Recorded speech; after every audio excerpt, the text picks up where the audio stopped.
I am Penelope, author of epic fantasy and paranormal romance, and welcome to my imaginary friends, a look behind the scenes of an author mapping the worlds in my head and making them a reality. Hello friends, today is Saturday, December 5th, 2020, and this is episode 97 of My Imaginary Friends. I'm Leslie. This episode is sponsored by the new romantic suspense from best-selling author Alexandra Ivy called Don't Look. If you love harder-edged suspense, check out Don't Look, where a serial killer is targeting women in a small town in Wisconsin. Veterinarian Lynn Gale is on the killer's list, and the son of the town's late sheriff, Kier Jansen, is back in town to warn her. It's perfect for fans of Lisa Jackson, Mary Burton, and Allison Brennan, and any thriller or romantic suspense lover, and it's full of chilling suspense and unforgettable twists. Don't Look by Alexandra Ivy is out now, and you can find it wherever books are sold or at kensingtonbooks.com. So this week's best thing is a tie between two things that I watched on TV. Between the World and Me, which is based on the book by Ta-Nehisi Coates, and The Queen's Gambit. I watched Between the World and Me. It's on HBO Max, and it's sort of like a documentary, but it's a dramatized version of a nonfiction book. And I just thought it was really well done. And for me, because it's made by Howard University students, or not students, but alumni, or people who went there. Are you an alumni if you didn't graduate? I'm not sure. We'll call them alumni, just for the sake of argument. Because, I don't know if I've said this before on the podcast, Ta-Nehisi was at Howard with me. We were in a couple classes together. And then the director of the movie, Camila Forbes, is also a Howard grad. I think she was ahead of me, but I remember her from being around back in the day on U Street. And then I saw Brad's name in the credits. Bradford Young is a cinematographer. He has worked with Ava DuVernay, and he was nominated for an Oscar. And he definitely worked on my films. I worked on his films. I was AC for him, which is assistant camera when he was cinematographer on various films. And like Howard people doing big things. They did something for Chadwick Boseman. There were also people in the movie that are other Howard grads who are actors, and there's a whole section on Howard and Howard in the 90s when I was there. And I was like, they were showing all these photos of people. I'm like, oh, I remember her. And my husband was like, okay. And it was just really nostalgic. And but other than that, besides that, it was really well done and moving and emotional. And we have the book. I haven't read the book, but I really appreciated the film version, and I would recommend it. I also finally got a chance to sit down and watch The Queen's Gambit, and it's also really well done. It's really well shot. The acting is so good. The storytelling is really good. I think it does slow down in places, but overall, I was just, and after watching it, I was exhilarated. I texted somebody that I was like, I feel really energized after watching the end of this. It is as good as people are saying. There's one part when I was worried that it was going to kind of devolve into like a magical Negro narrative, but they actually addressed it in the script and in the film. And yeah, I think that I still had little twinges, but overall, I still think that it was really well done. So if you haven't had a chance to watch it. And yeah, for me, like 7 episodes, I just had to carve out the time because my husband watched the first one and it was way too slow for him. And most of my TV time is time with my husband. So we watch things that we can both agree on.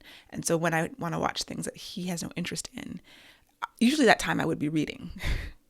And so my reading takes a hit when I'm watching something that I want to watch that he doesn't. Anyway, writing news, my writing update. This week was all about the research, and I'm so glad that I took some time to do that, which I'd known I needed to do. So I'm working on the 1920s fantasy heist novel, and I had been doing other revision things, but getting back into the research has sparked ideas and things that I wanted to tackle. The biggest news of the week is the maps that I found. Library of Congress website has digitized versions of these maps of DC from the early 1900s. So the latest one that they had online was 1919, which is 6 years before my story is set, but I think that's close enough. It's basically a whole atlas.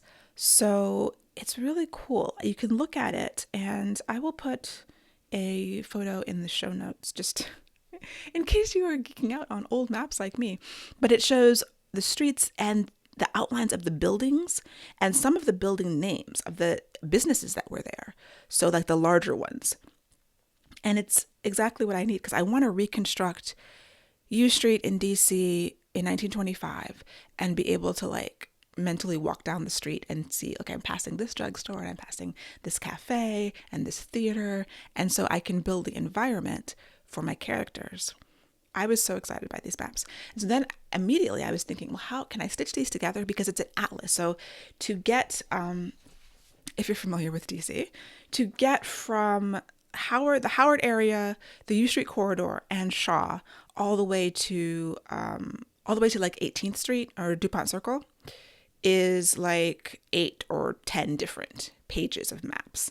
So I have all the images, but if I want to like go, it's like 3 or 4 blocks at a time. Basically, you're getting 1, 2, 3, 4, 5, 6, maybe like 9 square blocks on a page. And so I tried to bring them into Photoshop and stitch them together, but the slightly different sizes on each page, and I was like, this is not a good use of my time. And then I was like, well, can I do this online? Can I make an interactive map? And I tried doing that very quickly with this plugin that I have, but it wasn't making the maps big enough. So what I found was this site called scribblemaps.com. Google Maps wasn't able to give me, without like digging into the API, like a clean, empty version of the map. Scribble Maps has that. And I can plot sites and points of interest businesses on it. I can have little markers, and so I can actually make my own map online and do what I kind of wanted to do. Now, the free version doesn't really let you export, but as long as I use it on the website, I should be okay. And I can use that as my reference. I've been creating a list of businesses from that era. Now, some of them, I don't know exactly, what year they opened and what year they closed, but I don't think anybody's going to be going behind me and be like, this delicatessen closed in 1923, although that would bother me. But I understand that is, at that point, we're getting ridiculous. But I think it's just going to let me, plot the big businesses. Like I want to mention some of the theaters, some of the nightclubs, just to give that kind of realism to the environment and to make the neighborhood come alive, because this is the neighborhood that, the characters live in, and they go to the store there every day and they're talking with the shopkeepers, and, that's in the book. That should be in the book. And I feel like I'm just so much more grounded. So it wasn't just that stuff. It was some other stuff that I discovered that like, oh, I can include that information in the scene that I was already making and just make it fuller and more vibrant. And that's what the research that I'm doing right now is for. So I'm happy about that. I do need to know when to cut it off, and because it's always more. Like you could always find one more detail, one more tidbit of information that would just make it richer. But I do need to write the next draft at a certain point and get back to the character and plot stuff, and try to do it in tandem as much as possible. But yeah, I geeked out about these maps for like 2 days. Regarding my last episode, several people had reached out in the comments about the Remarkable and using an iPad, the iPad Pro with the Apple Pencil, to do what I was trying to do with the Remarkable, which is mark up my manuscripts and not have to print them out. And I appreciate that, so thank you guys. I have an iPad. It's sitting right here. It sits there. It always needs a charge because I don't really use it for anything. I really mainly use it to check websites on tablets, but I have an emulator for that. I don't like to read on it because of the screen. Like the e-paper is easier on my eyes, or the e-ink. It's one of the features of e-ink is reducing eye strain. And so I can't read books on my iPad, or I can obviously, but I don't like it. I feel it. I feel the eye strain when I try to read on my phone or my iPad for long periods of time. So that's another reason why I was really excited about the e-ink. But I have been using the Remarkable a lot just for note-taking, and I still love using it, and it's still super fun. So I'm so happy with it. And I think I'm going to get to do my videos today because the house is quiet. In professional development news, I have a new plan for trying to ensure that I actually take the workshops and the online classes that I've purchased. I did go to my mastermind, and they tasked me with doing like a little report. So basically, I'm going to create an infographic for our next meeting based on one of the courses that I'm supposed to be taking.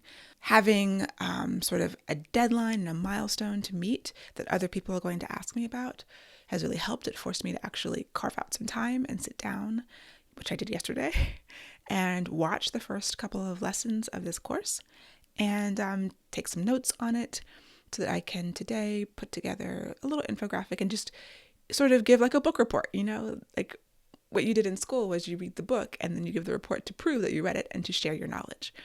But it also is helpful because you learn more when you teach others.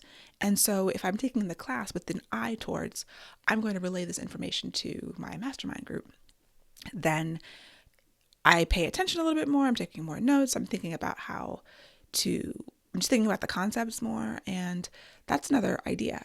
So, some people start YouTube channels or podcasts to teach other people what they learn. And that's another way to do it.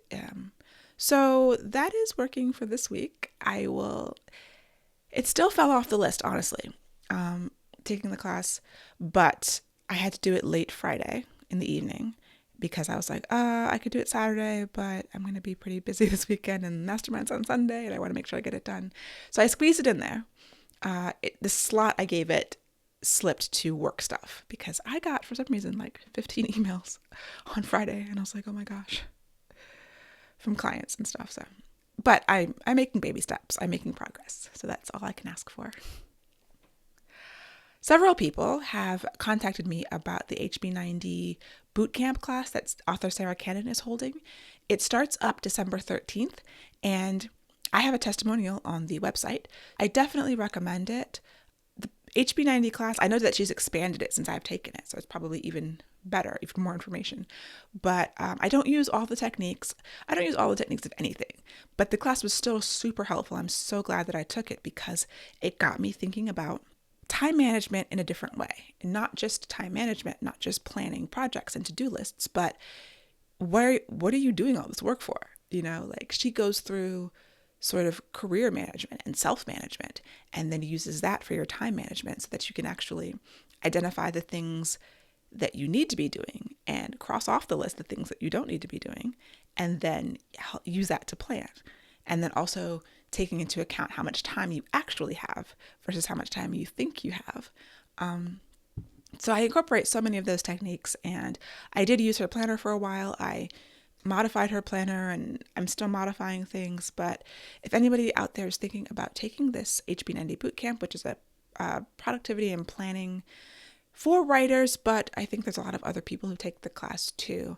Yeah, I have an affiliate link. It is in the show notes if you are interested. And if you have any questions, feel free to email me, DM me, however you want to get in contact with me, and I will try to help you out. In other writing world news, the big story that I happened upon this week, because I'm not on social media that much, is Lenora, author Nora Roberts, was being harassed on her own blog in the comments of a blog post about publication schedules.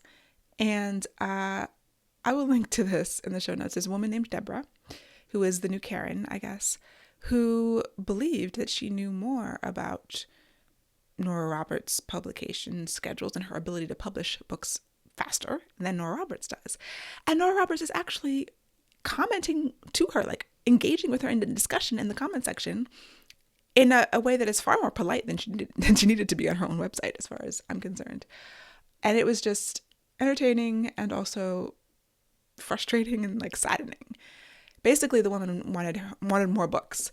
I believe Nora Roberts publishes at least 4 books a year, if not more, traditional, which is an achievement. And, Deborah was just like, I know you could publish them faster. And I actually bought a t-shirt that someone made, I saw on Twitter, that says, I have personally explained the process to you, Deborah. If anyone wants this t-shirt, I'll put a link to it, but I plan to wear that with pride.